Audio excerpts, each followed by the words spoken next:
నాగమ్మ అహంభావమే ఇంతటి దారుణ మారణకాండకు కారణమే. మత్సరాలను పెంచుకుంటే మహోపద్రవములే గాని మైత్రి పొసగదన్న చరిత్ర మరణ పునరావృతమైనది. జ్ఞానినై, నిరంతర దైవారాధకుండనై, రాజనీతి దురందురండనై, సర్వ సమర్థుండనై, అజాత శత్రువునని అందరి మన్ననలు పొందిన నేను ఆ మాయలాడి నాగమ్మ నీచ నికృష్ట నిరంకుశ కుటిల రాజకీయ ఎత్తుగడలకు, రాజ్యపాలనాధికార దాహానికి పచ్చని ఈ పలనాటి సీమ నెత్తురు ముద్దగా మారనున్నదని ముందుగానే గ్రహించి ఆ ముప్పును తప్పించడానికై శాయశక్తుల నా శక్తియుక్తులను ఒడ్డియడినను నలగాముని నిర్లక్ష్యము వలన జరగరాని ఘోరము జరగని కార్యంపూడి క్షేత్రం ఇప్పుడు కాలసర్పము కాటు వైచిన కర్మభూమి అయి కనిపించుతుంది. ఎటువైపు చూసినను ఖండించబడిన కాలు చేతులు, తెగిపడిన శిరస్సులు, శిరస్సులు లేని మొండెములు, చిత్రమైన దేహములు, క్షతగాత్రుల హాహాకారములు, బంధుమిత్రుల రోధనలు, రాబందుల స్వైర విహారములతో ప్రత్యక్ష నరకమునే తలపించుతున్నది. వీరులు, శూరులు, హితులు, సుతులు, సన్నిహితులు, సేనాపతులు, రాజులు, భటులు ఎంతమంది తమ తమ ధర్మనిర్తకై పోరాడి అసూలు బాశారు.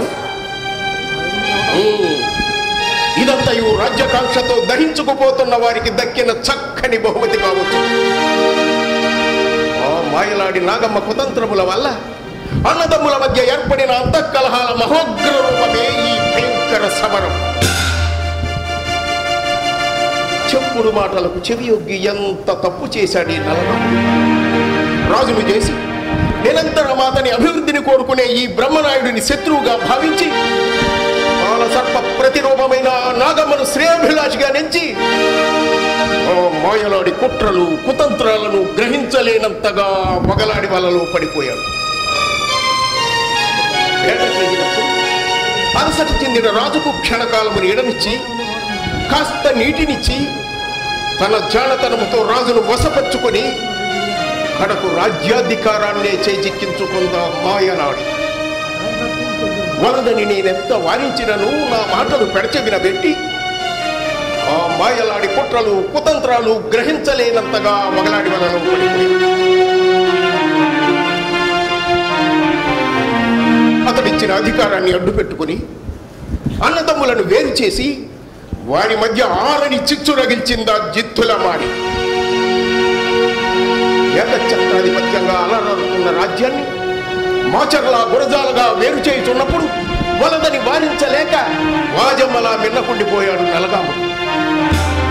ప్రాణప్రదంగా ప్రేమించే నన్ను సైతం గురజాలను వీడిపోమన్నప్పుడైనను అది తగదని నివారించి ఉండెనను ఎంతటి ఘోరము జరిగి ఉండేది కాదు. నాగమ్మ వ్యామోహంలో పడి ఎంతగా పతనమైపోయాడు.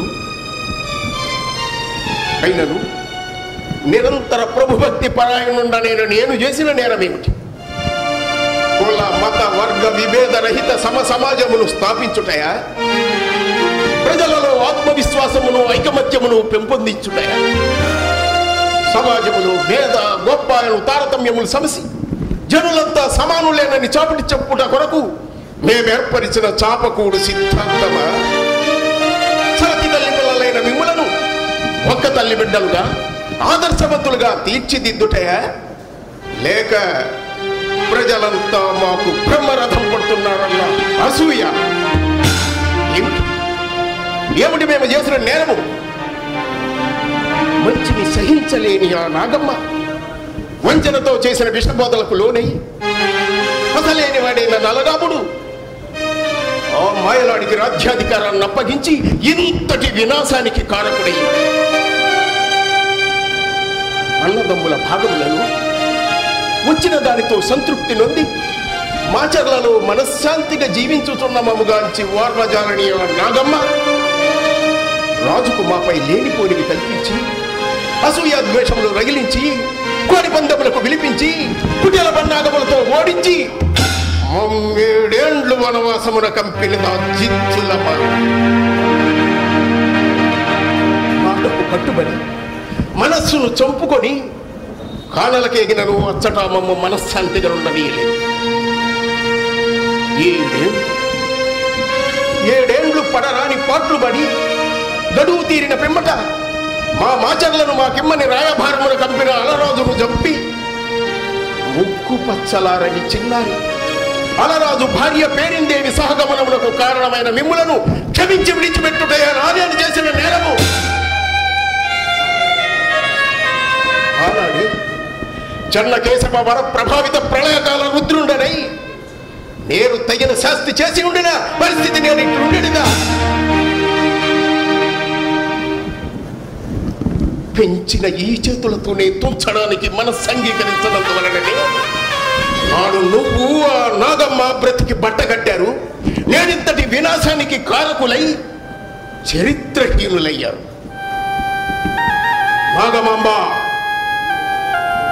నాపైనున్న ద్వేషంతో ఇంతమందిని పొట్టన పెట్టుకున్న నువ్వు సాధించినదేమిటి? పాడి పంటలతో, పసి పాపలతో, కవి గాయక పండితులతో లక్షలాది ప్రజలు నిన్ను నూరేళ్లు చల్లగా వర్దిల్లాల్సిన ఈ చక్కని తలనాటి సీమను నీ రక్కస కోరలకు చిక్కించుకుని మల్లకాటుగా మార్చివేసే ఉన్నది నీచుడరా.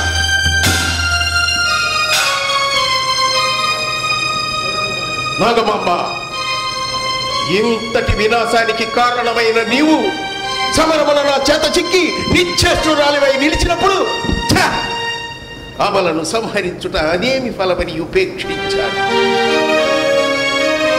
అలరాజు హత్య, పేరిందేవి సహగమనము, బాలచంద్రుని దుర్మరణము నా హృదయమును నిలువలా దహించి వేయుచున్నను. పచ్చని పలనాడు ఒక ఆడుదాన్ని వదలకు బలి అయిపోవచ్చున్నదన్న వ్యధ నా హృదయమును నిరంతరము బాధించుచున్నను. నిన్ను క్షమించి విడిచిపెట్టాను. నాగమాంబ, నీ కుటిలాలతో బలి అయిన మహావీరులందరూ వీరస్వర్గాన్ని అలంకరించారు. ఎదగలేక నీవు, వదగలేక నేను ఈ ఘోర పాపంలో భాగస్థులమయ్యావు. అత్యాశతో, రాజ్యకాంక్షతో నీ వనరించిన ఈ అకృత్యమునకు తగు మూల్యము చెల్లించక తప్పదు. కుట్రలు, కుతంత్రాలతో నువ్వు సాధించుకున్న ఈ భస్మ సింహాసనాన్ని అధిష్ఠించి ఈ శ్మశాన భూమిని మహారాణిగా ఏలుకో. కానీ ఒక్క మాట నాగమాంబ, నిలిచి ఉండేది నిజం, రాలిపోయేది మనం. ఇది చరిత్ర చెప్పిన సత్యం. కుటిలమైన ఈ రాజకీయాలంటే నాకు ఇష్టం లేదు. అశాశ్వతమైన ఈ సుఖ సంతోషములపై నాకు మోజు లేదు. మానవులంతా స్వార్థాన్ని విడిచి మహనీయులుగా జీవించాలన్నదే నా ఆశయం. కుటిల రాజకీయాలతో అలసిపోయాను. ఈ కుచ్చితమైన ఆలోచనలతో విసిగిపోయాను. శేష జీవితాన్ని స్వామి అయిన నా చెన్నకేశవుని చరణ సేవా పరాయణుడిగా తరిస్తాను. చెన్నకేశవ, నన్ను నీ చరణ సేవా పరాయణునిగా అంగీకరింపు తండ్రి. నాలో ఏ మూలనైనను ఐహిక భోగభాగ్యములు మిగిలి ఉన్నను వాటిని పటాపంచలు చేసి నన్ను నీ పాదదాసునిగా స్వీకరించుము తండ్రి. అపారమైన నీ కృపా కటాక్ష వీక్షణములను నాపై కురిపింపజేసి మోక్షమును ప్రసాదించు తండ్రి. నాకు మోక్షమును ప్రసాదించు. జై చెన్నకేశవ, జై జై చెన్నకేశవ.